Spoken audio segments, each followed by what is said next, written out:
Isinusulong ngayon sa Bangsamoro Parliament ang isang panukalang batas na naglalayong gawing mas bukas at mas madaling ma-access sa mga oportunidad sa trabaho sa pamahalaan sa rehiyon. Sa ilalim ng Parliament Bill No. 437 o ang Bangsamoro Job Portal Act of 2026, planong magtatag ng isang sentralisadong online job portal kung saan ilalathala ang lahat ng bakanteng posisyon sa gobyerno.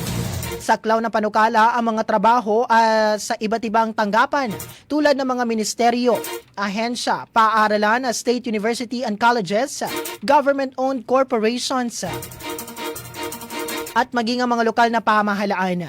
Layunin nitong bigyan ng iisang opisyal na plataporma ang mga aplikante upang madaling makita ang mga bakanting posisyon. Ayon sa panukala, ang pamahalaan ng Office of the Chief Minister ang nasabing portal.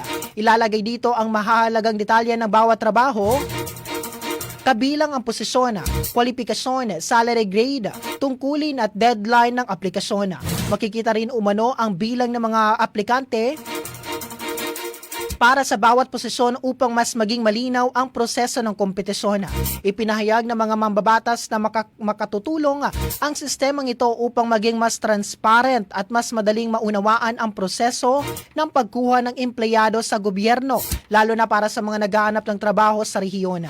Bukod sa online posting, inaatasan din ng panukala ang mga ahensya na maglagay ng anunsyo ng bakanteng posisyon sa hindi bababa sa 3 pampublikong lugar.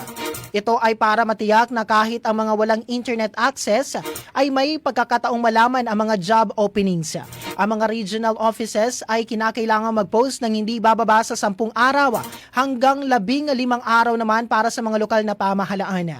Gayunpaman, may mga exemption ang panukala para sa ilang posisyon gaya ng confidential posts, policy making rules o roles, highly technical jobs at ilang re-appointments o internal staffing changes. Nakasaad din sa panukala na maaaring kansilahin ang anumang appointment na hindi dumaan sa tamang paglalathala sa job portal. Maaari ring patawan ng administrative penalties ang mga opisyal na lalabag sa mga itinakdang alituntunin. Tinatayang ng mangangailangan ng paunang pondo na 3 million pesos para sa pagbuo ng sistema, habang inaasang isasama ang karagdagang pondo sa mga susunod na budget. Sa kabuuan, mga ka-Nation, inaasang makatutulong ang nasabing panukala upang mapabuti ang transparency at accessibility ng employment opportunities sa Bangsamoro Region.